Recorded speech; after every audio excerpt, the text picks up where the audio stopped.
नमस्कार, मैं खुशी और आप देख रहे हैं नेशन न्यूज नेटवर्क।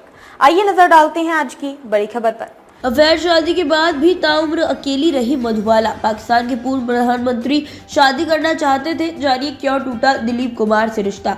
इस जिंदगी ने मुझे असंख्य दुख और थोड़ी सी खुशियां दी है। मेरा जीवन उस किताब की तरह है जिसमें सिर्फ कड़वे अनुभव दबे हुए हैं। जब ये बाहर निकलता है तो असहनीय दर्द होता है। मैं बहुत इमोशनल हूँ।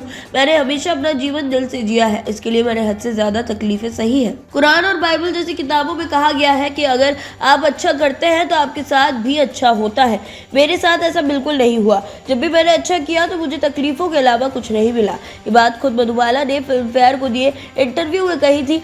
मधुबाला को भारत की मर्लिन मुनरो कहा जाता था। माना जाता था कि वो हिंदी सिनेमा की सबसे खूबसूरत एक्ट्रेस रही, लेकिन उनकी जिंदगी उतनी ही फीकी रही। किताब दर्द का सफर में सुशीला कुमारी ने लिखा है, मधुबाला एक अभिशाप लेकर पैदा हुई थी। यह अभिशाप जीवन भर उनका पीछा करता रहा और यही अभिशाप उनकी असमय मौत का कारण बना। यह अभिशाप था उनके कोमल से दिल में छेद का होना, और इस छेद ने न केवल उनकी उम्र बहुत छोटी कर दी बल्कि उनके जीवन को कष्टों से भी भर दिया।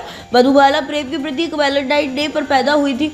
दर्द से भरा उनका दिल प्यार से भरा था। उन्होंने दूसरों पर भरपूर प्यार, अपनापन और ममत्व न्यौछावर किया, लेकिन बदले में उन्हें किसी से कुछ नहीं मिला, न प्यार न अपनापन। मधुबाला ने 4 लोगों से प्रेम किया था, लेकिन किसी एक के साथ भी उनका रिश्ता मुकम्मल न हो सका। फिर उन्होंने किशोर कुमार से शादी की, लेकिन जब आखिरी समय में बीमार पड़ी तो उन्होंने भी उससे मुंह मोड़ लिया। महज 36 साल की उम्र में 23 फरवरी 1969 को मधुबाला ने दुनिया को अलविदा कह दिया। अधूरा रह गया पहला प्यार। कम उम्र में ही मधुबाला को पहला प्यार हो गया था। जब वो दिल्ली में रहती थी तो वहाँ पर रहने वाले लतीफ को वो पसंद करने लगी, जो आगे एक IAS अधिकारी बने। जब लतीफ को पता चला कि मधुबाला को मुंबई शिफ्ट होना है तो वो बहुत दुखी हो गए। वो नहीं चाहते थे वो उनसे दूर जाए, वही मधुबाला भी उनसे दूर नहीं होना चाहती थी। जब मुंबई जाने से पहले दोनों की आखिरी मुलाकात हुई तो मधुबाला ने उन्हें गुलाब का एक फूल दिया, जिसे उन्होंने ताउम्र संभाल कर रखा। इधर मुंबई आने के बाद मधुबाला फिल्मों में बिजी हो गई, लेकिन लतीफ उन्हें कभी भूल नहीं पाए। कहा यह भी जाता है कि मधुबाला के निधन के बाद लतीफ उनकी कब्र पर उनकी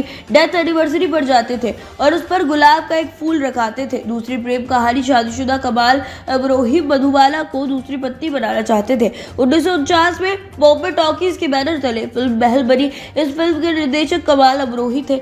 फिल्म के लिए पहली सुरैया को कास्ट किया जाना था, लेकिन स्क्रीन टेस्ट के बाद लीड रोल में मधुबाला को चुना गया। उनके लिए पहले सुरैया को कास्ट किया जाना था, लेकिन स्क्रीन टेस्ट के बाद लीड रोल में मधुबाला को चुना गया।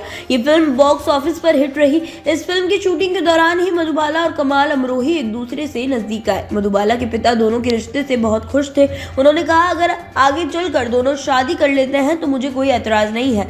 मगर कमाल अमरोही पहले से शादीशुदा थे और वो अपनी पत्नी को छोड़ना नहीं चाहते थे। वो चाहते थे कि मधुबाला उनकी दूसरी पत्नी बनकर रहे, लेकिन मधुबाला कोई शर्त मंजूर नहीं थी। उनका कहना था कि वो अपने पति को किसी और के साथ बांट नहीं सकती है। उन्होंने कमाल अमरोही को पहली बीवी से तलाक लेने को कहा, लेकिन उन्होंने मना कर दिया। इसी वजह से दोनों का रिश्ता खत्म हो गया। खबरों में अब तक के लिए बस इतना ही। फिर होगी आपसे मुलाकात ऐसी ही एक बड़ी खबर के साथ। तब तक के लिए नमस्कार और बने रहिए नेशन न्यूज नेटवर्क पर।